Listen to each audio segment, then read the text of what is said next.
صفحہ نمبر 67۔ اس لیے ان کی خاموشی رضا اور موافقت پر محلول ہوگی، نہ کہ مخالفت پر۔ ہاں اگر کسی قسم کا کوئی مانع موجود ہو تو پھر یہ اجماع معتبر نہیں ہوگا اور اجماع سکوتی حکم کے اعتبار سے حجت زنیہ ہوگی۔ مستند اجماع: اجماع کے لیے شرعی سند کا ہونا ضروری ہے، کیونکہ دین میں بغیر علم اور دلیل کے کوئی بات کہنا قطعاً غلط اور ناجائز ہے۔ اجماع کی سند کبھی کتاب اللہ سے ہوتی ہے اور کبھی سنت رسول سے۔ نانیوں، دادیوں اور پوتیوں سے نکاح کی حرمت پر اجماع کے لیے اللہ عز و جل کا یہ فرمان بطور سند ہے: حرمت علیکم امہاتکم و بناتکم۔ اجماع یہ کہتا ہے کہ اس آیت میں امہات سے مراد اصولی عورتیں ہیں تو اس میں نانی اور دادی بھی شامل ہوں گی، اور بنات سے مراد فروعی عورتیں ہیں تو اس میں سلبی بیٹیاں، پوتیاں اور نواسیاں نیچے تک سب شامل ہوں گی۔ اور وہ اجماع جس کی بنیاد سنت ہے، اس کی امثلہ میں سے ایک یہ ہے کہ وراثت میں نانی کو چھٹا حصہ دینا، کیونکہ نبی صلی اللہ علیہ وسلم نے دادی کو چھٹا حصہ دیا۔ کیا اجماع کا انعقاد ممکن ہے کہ نہیں؟ اس میں دو گروہ ہیں۔ جمہور علماء کے نزدیک اجماع کا انعقاد ممکن ہے، مگر نظام معتزلی وغیرہ اسے ناممکن قرار دیتے ہیں۔ مانعین یہ کہتے ہیں کہ اگر کل تمام مجتہدین کا ایک دوسرے کو بنفس نفیس پہچاننا بہت مشکل ہے، کیونکہ مجتہد کی غیر مجتہد سے تمیز کے لیے کوئی ضابطہ اور قانون نہیں، یہاں تک کہ اگر کوئی شہر والے ایک عالم کو مجتہد کہتے ہیں تو دوسرے اسے نہیں مانتے۔ اور پھر دوسری بات یہ ہے کہ اتنے بڑے بڑے اور دور دراز علاقوں تک مسئلے کو پہنچانا ہی بہت مشکل ہے، پھر اس پر رائے معلوم کرنا اس سے بھی مشکل ہے۔ اس لیے آج کل اجماع بہت مشکل ہے، جبکہ جمہور کے نزدیک اجماع کا انعقاد ممکن ہے اور یہ بالفعل واقع ہوتا رہتا ہے۔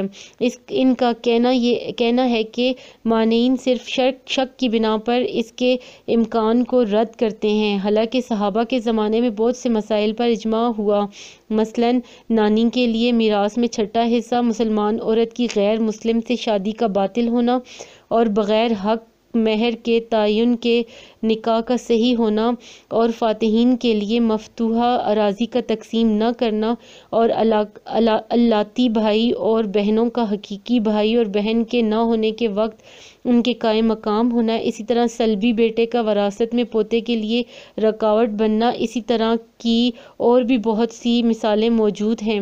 پھر یہ کیسے کہہ سکتے ہیں کہ اجماع نہ کبھی ہوا اور نہ ہو سکتا ہے؟ سوال نمبر 29۔ قیاس و ارکان قیاس بیان کریں۔ جواب: قیاس کے لغوی معنی: تعریف: کسی چیز کو کسی چیز کے ساتھ ناپنا، مثلاً کہا جائے کہ میں نے زمین کو میٹر کے صفحہ نمبر 68 ساتھ ناپا، اور دوسرا معنی یہ بھی ہے کہ کسی چیز کو دوسری چیز کے ساتھ ملانا۔ بعد ازاں قیاس کو عام طور پر دو چیزوں کے درمیان برابری کے معنی میں استعمال کیا جانے لگا، خواہ وہ برابری حسی ہو یا معنوی۔ مثلاً یوں کہا جائے کہ میں نے اس ورق کو اس ورق کے ساتھ برابر ملایا، اور معنوی یہ کہ کسی کا یہ کہنا کہ زید کا علم بکر کے علم کے برابر نہیں ہے۔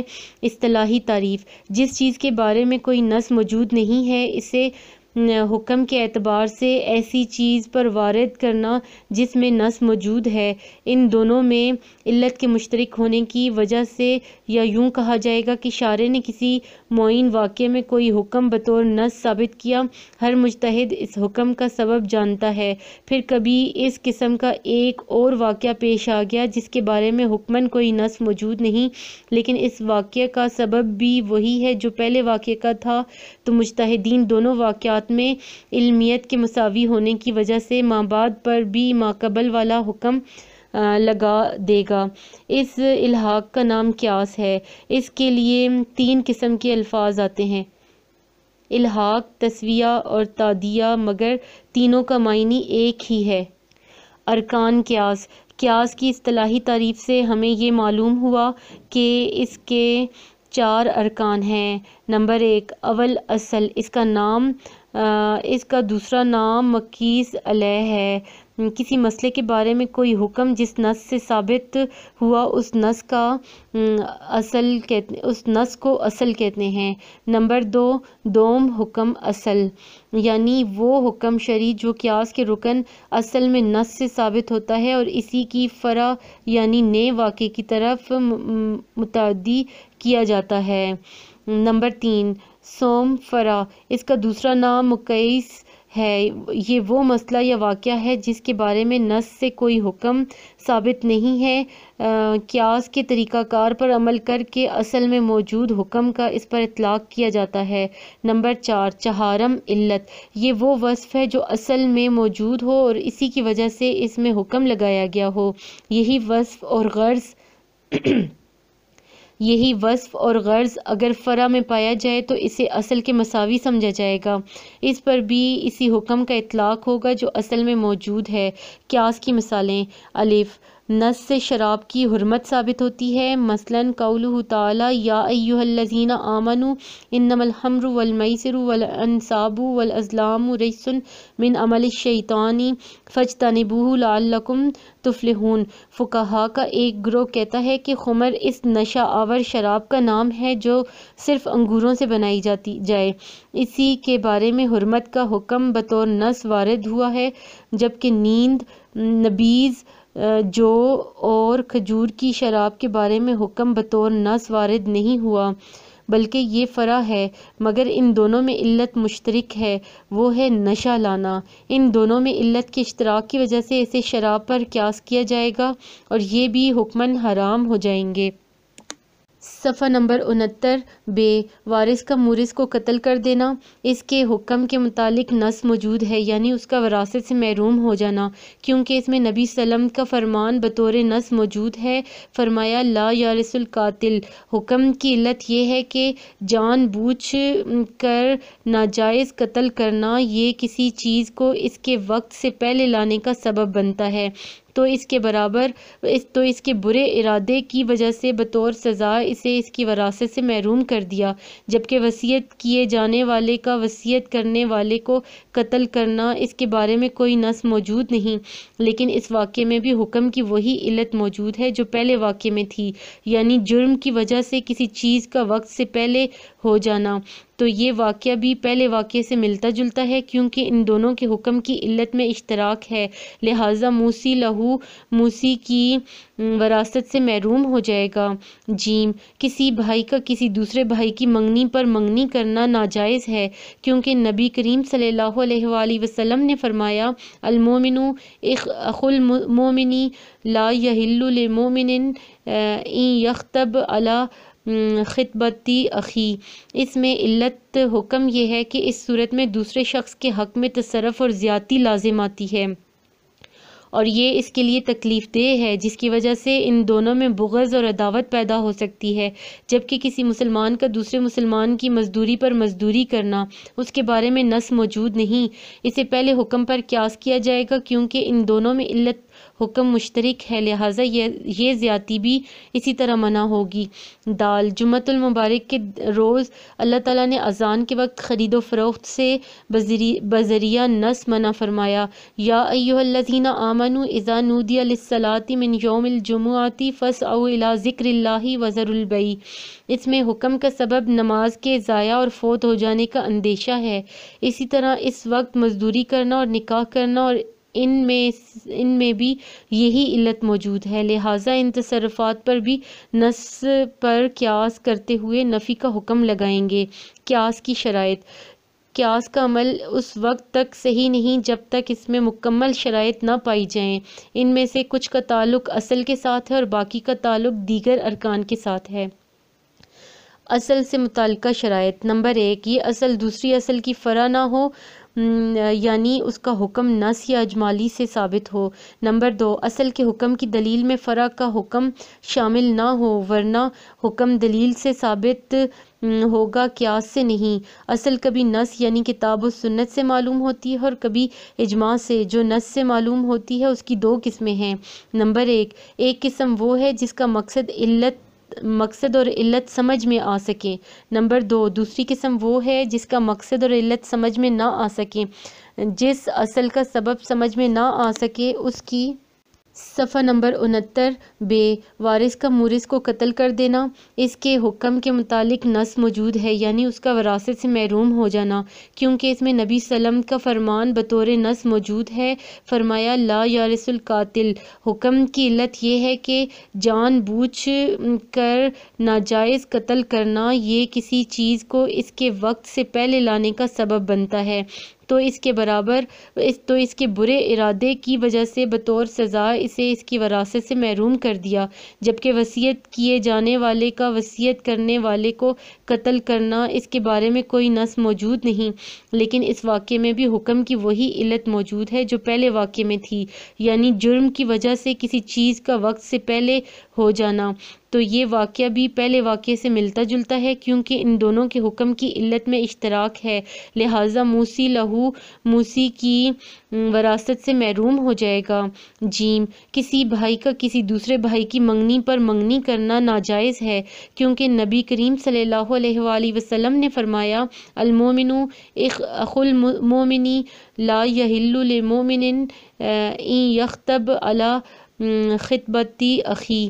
اس میں علت حکم یہ ہے کہ اس صورت میں دوسرے شخص کے حق میں تصرف اور زیادتی لازم آتی ہے، اور یہ اس کے لیے تکلیف دہ ہے، جس کی وجہ سے ان دونوں میں بغض اور عداوت پیدا ہو سکتی ہے، جبکہ کسی مسلمان کا دوسرے مسلمان کی مزدوری پر مزدوری کرنا اس کے بارے میں نص موجود نہیں، اسے پہلے حکم پر قیاس کیا جائے گا، کیونکہ ان دونوں میں علت حکم مشترک ہے، لہٰذا یہ زیادتی بھی اسی طرح منع ہوگی۔ دال، جمعۃ المبارک کے روز اللہ تعالیٰ نے اذان کے وقت خرید و فروخت سے بذریعہ نص منع فرمایا، یا ایھا الذین آمنوا اذا نودی للصلاۃ من یوم الجمعۃ فاسعوا الی ذکر اللہ وذروا البیع۔ اس میں حکم کا سبب نماز کے ضائع اور فوت ہو جانے کا اندیشہ ہے، اسی طرح اس وقت مزدوری کرنا اور نکاح کرنا اور ان میں بھی یہی علت موجود ہے، لہٰذا ان تصرفات پر بھی نص پر قیاس کرتے ہوئے نفی کا حکم لگائیں گے۔ قیاس کی شرائط، قیاس کا عمل اس وقت تک صحیح نہیں جب تک اس میں مکمل شرائط نہ پائی جائیں، ان میں سے کچھ کا تعلق اصل کے ساتھ ہے اور باقی کا تعلق دیگر ارکان کے ساتھ ہے۔ اصل سے متعلقہ شرائط۔ نمبر 1، یہ اصل دوسری اصل کی فرع نہ ہو، یعنی اس کا حکم نص یا اجمالی سے ثابت ہو۔ نمبر 2، اصل کے حکم کی دلیل میں فرع کا حکم شامل نہ ہو، ورنہ حکم دلیل سے ثابت ہوگا، قیاس سے نہیں۔ اصل کبھی نص یعنی کتاب و سنت سے معلوم ہوتی ہے اور کبھی اجماع سے۔ جو نص سے معلوم ہوتی ہے اس کی 2 قسمیں ہیں۔ نمبر 1، ایک قسم وہ ہے جس کا مقصد اور علت سمجھ میں آ سکیں۔ نمبر 2، دوسری قسم وہ ہے جس کا مقصد اور علت سمجھ میں نہ آ سکیں، جس اصل کا سبب سمجھ میں نہ آ سکے اس کی۔ صفحہ نمبر 70 مثال نماز اور روزوں کی تعداد اور دیگر عبادات کی مقداریں ہیں، اس پر قیاس جائز نہیں، کیونکہ یہ اس وقت تک جائز نہیں ہوتا جب تک اس کی علت معلوم نہ ہو اور وہ حکم کے متقاضی ہو۔ جب علت ہی سمجھ نہ آئے تو قیاس نہیں ہو سکتا۔ جس اصل کی علت سمجھ میں آ جائے اس کی 2 قسمیں ہیں، ایک قسم وہ ہے جس کی علت دوسری چیز میں بھی پائی جائے، دوسری قسم وہ ہے جس کی علت کسی دوسری چیز میں نہ پائی جائے، اس پر دوسری چیز کو قیاس کرنا درست نہیں۔ جس اصل کی علت دوسری چیز میں پائی جائے اس پر قیاس کرنا جائز ہے، خواہ جس نص سے یہ علت ثابت ہو اس کی علت پر اتفاق ہو یا اختلاف۔ باقی شرائط یہ ہیں۔ نمبر 1، اول، اصل کے حکم سے متعلقہ شرائط۔ الف، وہ حکم شرعی اور عملی ہو وہ کتاب اللہ یا سنت نبوی کی نص کے ساتھ ثابت ہو، البتہ اگر اجماع کو نص شمار کر کے فرع کو اس پر قیاس کیا جائے تو کیا وہ قیاس صحیح ہوگا یا نہیں، اس میں اہل اصول کا اختلاف ہے۔ بعض کے نزدیک اجماع کے ساتھ حکم ثابت نہیں ہو سکتا، کیونکہ اجماع میں سند کے ذکر کرنے کی شرط نہیں ہوتی، اور جب تک سند کا علم نہ ہو سکے حکم کی علت کا پتہ نہیں لگتا، تو اس طرح قیاس کرنا ناممکن ہے۔ جبکہ بعض کے نزدیک اجماع کے ساتھ قیاس کرنا صحیح ہے، کیونکہ علت حکم پہچاننے کے کئی طریقے ہیں، مثلا اصل اور اس کے حکم کے درمیان مناسبت، تو اس طرح اجماع کی سند کا ذکر نہ ہونا کوئی نقصان دہ نہیں ہے۔ صحیح بات یہ ہے کہ اگر حکم صرف قیاس کے ساتھ ثابت ہو تو بالکل غلط ہے۔ اگر مقیس علیہ منصوص ہو، خواہ کسی شکل میں کمی ہو، تو قیاس کا حکم لگانا صحیح ہے، بے کہ وہ معقول المعنی ہو، یعنی وہ علت کے عقل جس کا ادراک کر سکتی ہو، کیونکہ قیاس کی اصل بنیاد عقل ہے۔ اگر اصل اور فرع میں علت مشترک کا ادراک نہیں ہوتا تو وہاں حکم نہیں لگایا جا سکتا۔ ہاں، تبدی احکام میں قیاس کو دخل نہیں۔ مثلاً رکعتوں کی تعداد، زنا کے جرم میں 100 کوڑے لگانا، قذف کی حد 80 کوڑے ہونا اور طواف بیت اللہ کا 7 چکر ہونا وغیرہ وغیرہ، یہ ایسے احکامات ہیں جن کا تعین کے اسرار کو صرف خدا ہی جانتا ہے۔ البتہ اصل کا وہ حکم جو عقلاً سمجھا جا سکتا ہو اور اس کی علت بھی سمجھ آ سکتی ہو، تو اس وقت قیاس کرنا صحیح ہے، خواہ شرعی احکام ہی کیوں نہ ہوں، خواہ شرع نے ابتدا سے ہی ان کو مشروع کیا ہو۔ مثلاً شراب کی حرمت اور قاتل کی میراث سے ممانعت، یا ایسے احکام جنہیں کسی وجہ سے مستثنی کر دیا گیا ہو، مثلاً بیع العرایا اور مردار کا کھانا۔ جیم، حکم کی علت ایسی ہو کہ وہ فرع میں بھی موجود ہو۔ اگر علت صرف اصل تک ہی محدود ہو اور فرع میں اس کا پایا جانا ناممکن ہو تو وہاں قیاس ممنوع ہے، کیونکہ قیاس کے لیے علت حکم میں اصل اور فرع دونوں کا اشتراک ضروری ہے۔ مثلاً سفر میں نماز کا قصر کرنا اور روزے کا افطار کرنا جائز ہونا۔ عزیز طلبہ، یہ آڈیو ریکارڈنگ آپ کے لیے ہیومینیٹیرین ڈیولپمنٹ آرگنائزیشن ایبٹ آباد کے ذریعے اہتمام کی گئی۔ ہیومینیٹیرین ڈیولپمنٹ آرگنائزیشن ایبٹ آباد 2011 سے اپنی مدد آپ کے تحت صحت، تعلیم اور معاشی خود مختاری کے شعبوں میں بہتری کے لیے کوشاں ہے۔ ادارہ نے نہ صرف خیبر پختونخوا بلکہ ملک بھر کے نابینا طلباء کی تعلیمی مشکلات اور رکاوٹوں کو دور کرنے کے لیے FA تا ماسٹرز لیول کی نصابی کتب اور کورسز، جن میں علامہ اقبال اوپن یونیورسٹی کے کورسز بھی شامل ہیں، کو آڈیو ریکارڈنگ میں منتقل کرنے کا اہتمام کیا ہے، تاکہ نابینا طلباء اعلیٰ تعلیم تک رسائی حاصل کر کے ملک و قوم کی ترقی اور خوشحالی میں اپنا بھرپور کردار ادا کر سکیں۔ یہ تمام آڈیو ریکارڈنگز نابینا طلباء کو بالکل مفت فراہم کی جا رہی ہیں۔ نابینا طلباء کے علاوہ دیگر طلباء بھی اس تعلیمی سہولت سے استفادہ کر سکتے ہیں۔ ہیومینیٹیرین ڈیولپمنٹ آرگنائزیشن ایبٹ آباد، ای میل HDOATD@gmail.com، ویب سائٹ HDORG.net، رابطہ نمبر 03459541 یعنی 0345 9541 838۔ صفحہ نمبر 71۔ یہاں مذکورہ دونوں چیزوں میں حکم لگانے کی وجہ سفر ہے اور اس کا مقصد تکلیف کو دور کرنا ہے، لیکن یہ سفر والی وجہ غیر مسافر کے حق میں ثابت نہیں ہو سکتی، لہٰذا یہاں اسے قیاس کرنا ممکن نہیں ہے۔ جیسے اقامت کی حالت میں بہت زیادہ محنت اور مشقت کا سامنا کرنا ہوتا ہے۔ دال، یہ کہ اصل کا حکم اسی کے ساتھ مخصوص نہ ہو، کیونکہ پھر وہ فرع تک متعدی نہیں ہو سکتا۔ اگر اس کا متعدی ہونا ناممکن ہو تو قیاس قطعاً ناممکن ہوگا۔ اس کا سبب یہ ہے کہ اس حالت میں قیاس اس دلیل کے مخالف ہے جو اس بات کو بتلاتی ہے کہ اصل ایک خاص حکم کے ساتھ مخصوص ہے، اور جو قیاس اور اس دلیل کے مخالف ہو وہ باطل ہے۔ مثلاً 4 بیویوں سے زیادہ سے شادی کا جواز اور نبی سلم کی وفات کے بعد آپ سلم کی بیویوں کی کسی سے شادی کرنے کی حرمت، یہ صرف نبی سلم کا خاصہ ہے۔ اس حرمت اور اباحت میں کسی غیر کو نبی سلم پر قیاس کرنا صحیح نہیں ہے۔ اسی طرح حضرت خزیمہ بن ثابت کی گواہی کو 2 شخصوں کی گواہی کے برابر قرار دیا جانا، یہ صرف انہی کے ساتھ مخصوص ہے۔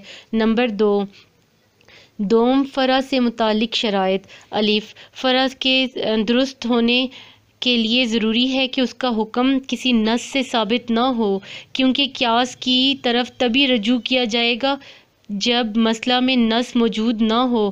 چونکہ اہل اصول کا یہ فیصلہ کہ نص کی موجودگی میں اجتہاد نہیں ہو سکتا، اس لیے کہ اگر نص موجود ہو تو پھر قیاس کا کیا مطلب۔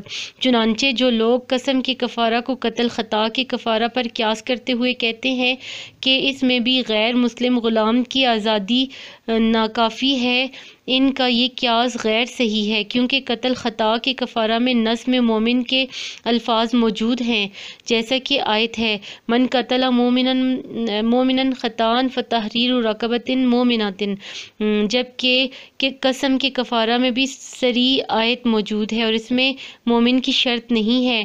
وہ آیت یہ ہے کہ لا یؤاخذکم اللہ باللغو فی ایمانکم ولکن یؤاخذکم بما عقدتم الایمان فکفارتہ طعام عشرۃ مساکین من اوسط ما تطعمون اہلیکم وکسوتہم او تحریر رقبہ۔ صاف واضح ہے کہ اس میں لفظ رقبہ مطلق ہے، صفت ایمان کے ساتھ مقید نہیں ہے، اس لیے اسے مومن ہونے کے ساتھ مقید کرنا درست نہیں۔ بے علت کی اصل کا فرع میں موجود ہونا ضروری ہے، یعنی حکم لگاتے وقت فرع میں بھی بالکل وہی علت ہو جو اصل میں موجود ہو۔ اگر اصل اور فرع میں علت مشترک نہیں ہوگی تو اسے قیاس مال فارق کہا جائے گا۔ مثلاً حق شفع والی زمین کو شرکاء کے درمیان تقسیم کرنا، کیا اسے شرکاء کی تعداد کے مطابق برابر تقسیم کیا جائے گا یا ان کے حصوں کی نسبت کے اعتبار سے؟ احناف کے نزدیک اسے مساوی تقسیم کیا جائے گا، جبکہ دوسرے فقہا کے نزدیک ان کے حصوں کی مقدار کے مطابق تقسیم کیا جائے گی۔ وہ قیاس سے اس طرح استدلال کرتے ہیں کہ شفع والے مال کو چوری شدہ صفحہ نمبر 72 مال پر تقسیم کیا جائے گا، جبکہ چند افراد کا چوری شدہ مال اگر مل جائے تو اسے مال والوں کے حصوں کے بقدر دیا جائے گا، نہ کہ مساوی تقسیم کیا جائے گا۔ جبکہ احناف یہ کہتے ہیں کہ یہ قیاس مال فارق ہے، کیونکہ چور کے پاس سے مال کامل جانا یہ نئی ملکیت نہیں ہے، جبکہ شفع والے مال کا ملنا ایک نئی ملکیت ہے، لہٰذا اسے سب کے درمیان مساوی تقسیم کیا جائے گا۔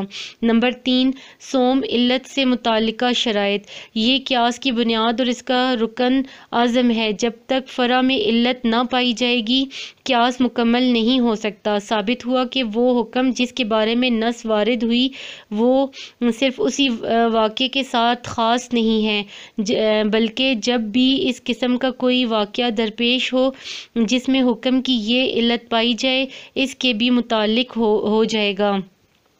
لہٰذا علت کی اہمیت کے پیش نظر علت کے مقصود کی وضاحت کے لیے ایک تمہید کا بیان کرنا ضروری ہے۔ علت اور حکمت کے درمیان بہت سا فرق ہے۔ جمہور محققین کے نزدیک احکام شرعیہ کی تشریح کا کوئی نہ کوئی سبب ضرور ہے اور ان میں کسی نہ کسی طرح کی کوئی نہ کوئی مصلحت ضرور ہے، خواہ اس کا تعلق انسان کو نفع دینے سے ہو یا اس سے تکلیف اور مفاسد کو دور کرنا ہو، خواہ اس حکم کا تعلق امر نہیں یا اباحت سے ہو یا ان احکامات کا تعلق عبادات یا معاملات سے ہو۔ ان کی وضاحت کے لیے درج ذیل 4 آیات کو ملاحظہ کیا جائے۔ نمبر 1، وَلَكُمْ فِي الْقِصَاصِ حَيَاةٌ يَا أُولِي الْأَلْبَابِ۔ نمبر 2، وَأَعِدُّوا لَهُم مَا اسْتَطَعْتُم مِّن قُوَّةٍ مِّن رِّبَاطِ الْخَيْلِ تَرْهَبُونَ بِهِ عَدُوَّ اللَّهِ وَعَدُوَّكُمْ۔ نمبر 3، انما الخمر والمیسر والانصاب والازلام رجس من عمل الشیطان۔ نمبر 4، فلما قضی زید منها وطرا زوجناکها لکی لا یکون علی المؤمنین حرج فی ازواج ادعیائہم۔ نمبر 1، پہلی آیت میں بتایا گیا کہ قصاص کا مقصد زندگی کی حفاظت ہے۔ نمبر 2، دوسری آیت میں بتایا گیا کہ جنگی تیاری کا مقصد دشمن کو خوف دلانا اور چڑھائی کرنے سے روکنا ہے۔ نمبر 3، تیسری آیت میں معلوم ہوا کہ شراب اور جوئے کی حرمت کا مقصد نتیجتاً پیش آنے والے مفاسد اور ان سے آپس میں پیدا ہونے والی عداوت اور بغض سے روکنا ہے۔ اور نمبر 4، چوتھی آیت سے پتہ چلا کہ منہ بولے بیٹوں کی بیویوں سے شادی کرنے کا مقصد اس تنگی کو ختم کرنا ہے جو پہلے تھی۔ حدیث میں بھی اس کی بہت سی مثالیں موجود ہیں، مثلاً یا معاشر الشباب من استطاع منکم الباء فلیتزوج فإنہ اغض للبصر و احسن للفرج وغیر ذالک، یعنی نکاح کا مقصد آنکھوں اور شرمگاہ کی حفاظت ہے، جو احکام کی تشریح کا مقصد بندوں کی مصالح کا خیال رکھنا ہے اور اسی مصلحت کو حکم کی حکمت کا نام صفحہ نمبر 73 دیا جاتا ہے۔ مذکورہ بحث سے ہمیں حکم کی علت اور حکمت میں فرق کا پتہ چلا، یعنی حکمت اس مصلحت کا نام ہے جس پر حکم کی بنیاد رکھی جائے۔ مطلب یہ ہوا کہ جب علت پائی جائے اگرچہ حکمت اس کے مخالف ہو وہاں حکم اور ہو جائے گا، اور جہاں علت نہ پائی جائے اگرچہ حکمت موجود ہو وہاں حکم نہیں لگایا جائے گا۔ اسی لیے جب کوئی مسلمان مسافر ہو اسے روزہ چھوڑنے کی اجازت ہے اگرچہ اسے کوئی تکلیف نہ ہو، اور مقیم کو اجازت نہیں اگرچہ اسے کام کرنے میں کتنی ہی تکلیف پہنچے۔ یہاں اگرچہ مقیم کے لیے افطار میں سفر والی علت موجود نہیں ہے، مگر حکمت کا تقاضا ہے کہ اسے بھی سخت مشقت میں روزہ چھوڑنے کی اجازت دی جائے۔ علت اور حکمت کی بحث کے بعد اب یہاں سے علت کی شرائط کی وضاحت کی جاتی ہے۔ نمبر 1، اول، علت وصف ظاہری ہو۔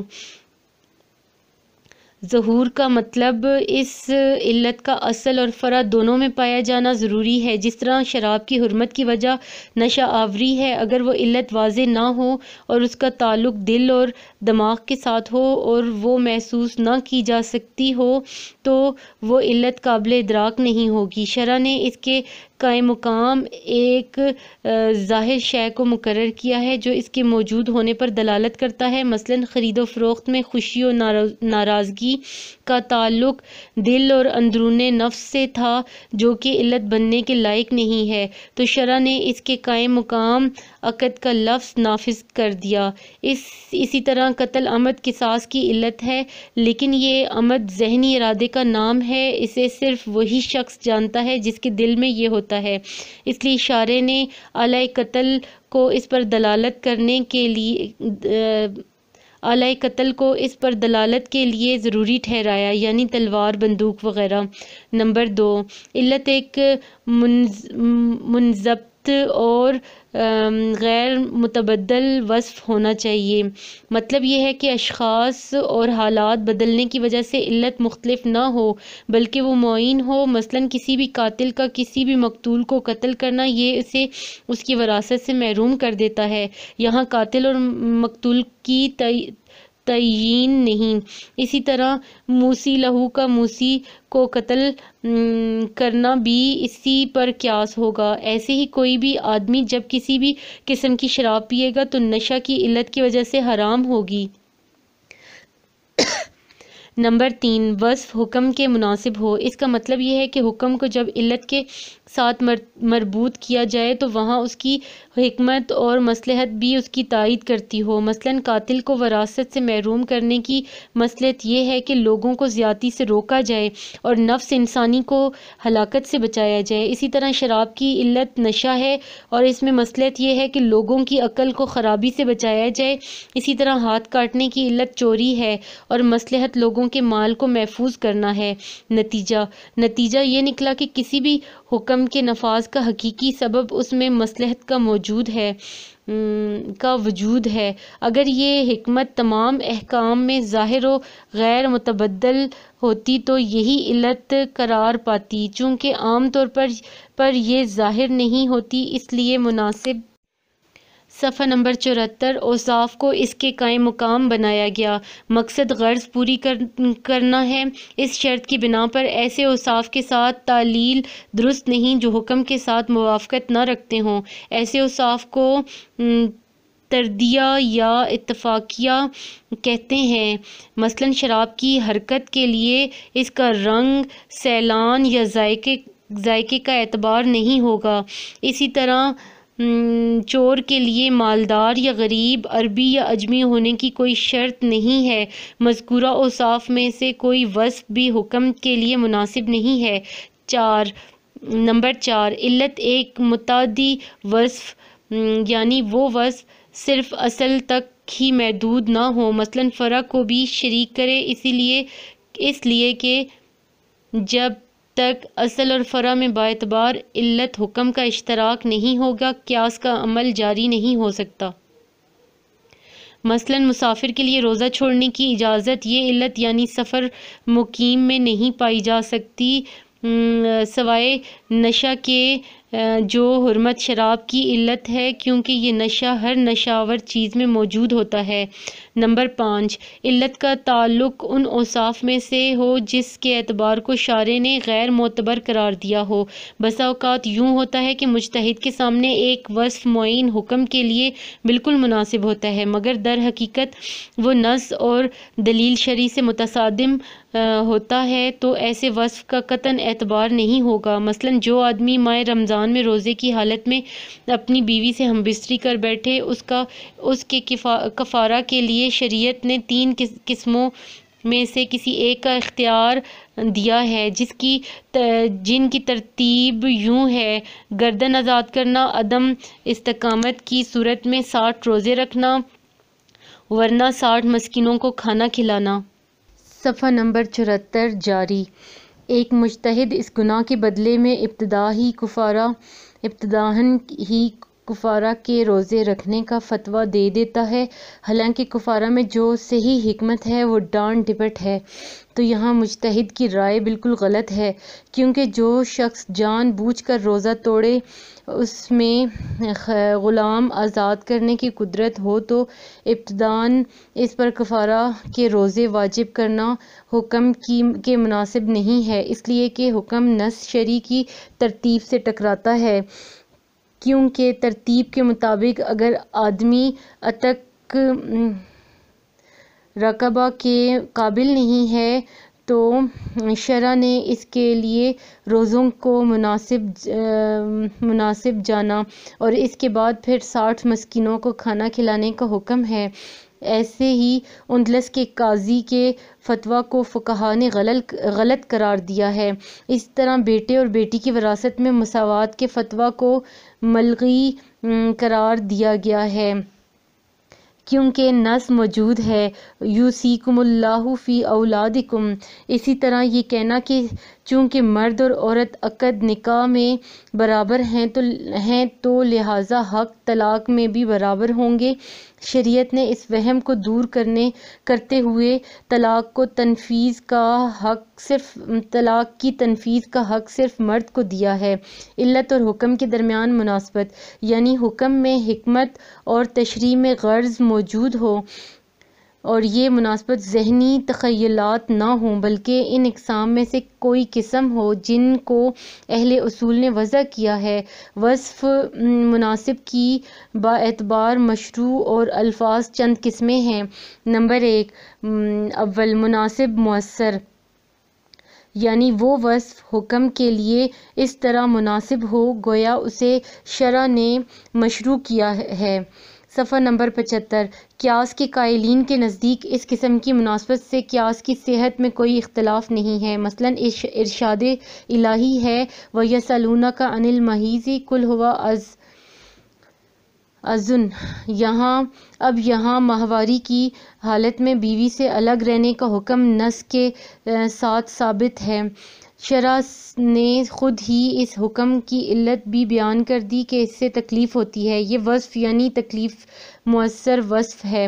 نمبر 2 مناسب ملائم، وہ وصف جس میں علت حکم پر شارع کی طرف سے کوئی شرعی دلیل موجود نہ ہو، شارع نے بعینہ ہی اسی وصف کو حکم کی علت قرار دیا ہو۔ اس کی 3 صورتیں ہیں۔ نمبر 1 نص یا اجماع سے کوئی ایسی شرعی دلیل موجود ہو جو بتلائے کہ جنس حکم میں بعینہ ہی اسی وصف کو علت قرار دیا گیا ہے، یا نمبر 2 اسی وصف کی جنس کو بعینہ ہی اس حکم کی علت سمجھا گیا ہے، یا نمبر 3 اس وصف کی جنس کو حکم کی جنس میں علت قرار دیا گیا ہے۔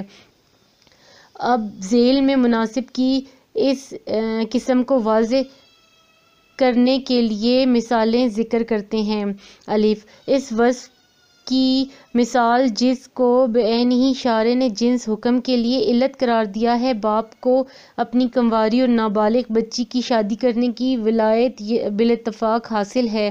احناف کے نزدیک اس کی علت اس کا نابالغ ہونا ہے، جبکہ شوافع کے نزدیک باکرہ ہونا ہے۔ احناف کی دلیل یہ ہے کہ شارع نے نابالغ بچے کو اس کے صغر کی وجہ سے باپ کی اجازت کے بغیر مال میں تصرف کا حق نہیں دیا ہے، جو قرآن پاک سے ثابت ہے۔ یہ ولایت اور شادی کرنے کی ولایت دونوں ایک ہی جنس کی قسمیں ہیں، اور یہ جنس مطلق ولایت ہے۔ گویا شارع نے نابالغ ہونے کو جنس ولایت کی ہر نوع کے لیے علت قرار دیا ہے۔ اس وصف کی مثال جس کی جنس کو شارع نے بعینہ ہی اس حکم کی علت قرار دیا ہو، امام مالک کے نزدیک بارش والے دن جمع بین الصلاتین کی اجازت ہے۔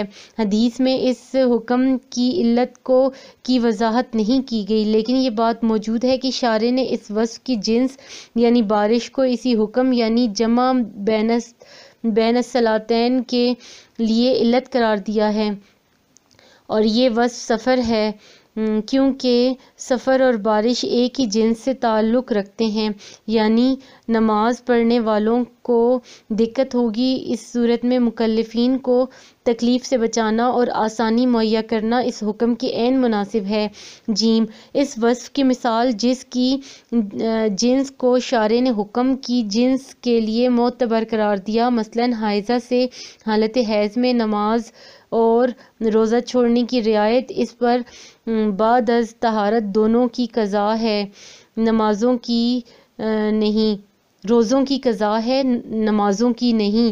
اس میں علت مشقت اور تکلیف ہے، کیونکہ روزے تو سال میں ایک مرتبہ آتے ہیں، جبکہ نماز ہر ماہ بار بار آتی ہے، تو تکلیف کے پیش نظر نمازوں کو ساقط کر دیا گیا۔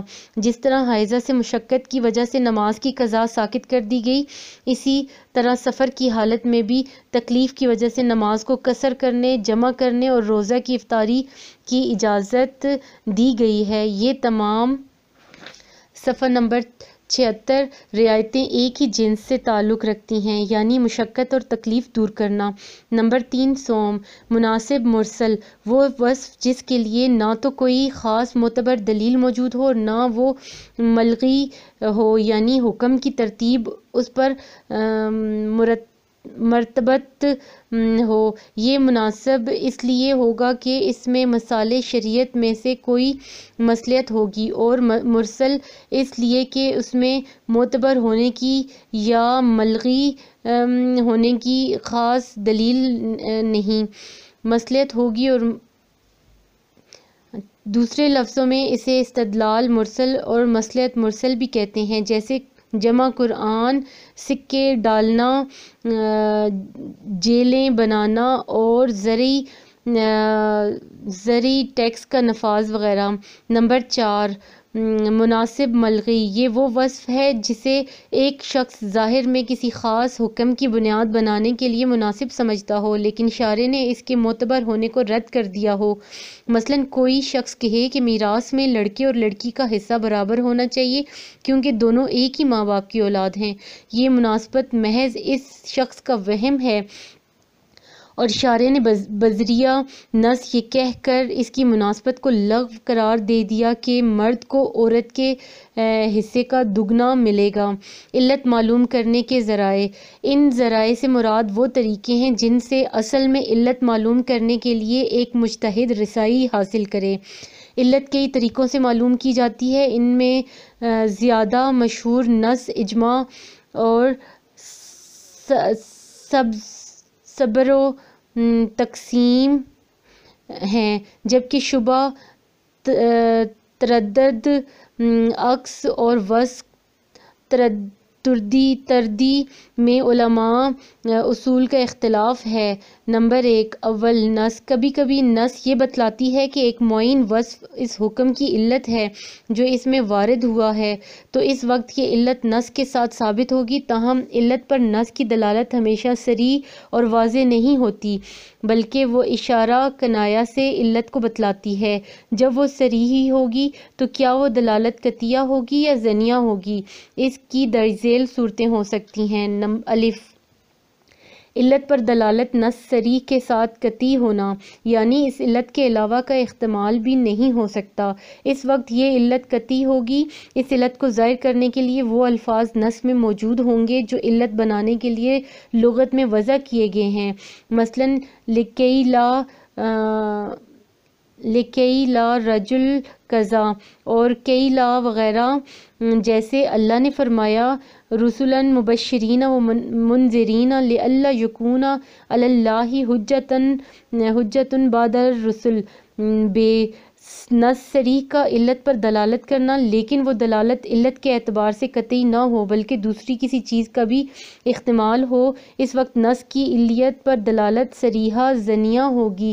مثلاً اللہ نے فرمایا کتاب انزلناہ الیک لتخرج الناس من الظلمات الی النور۔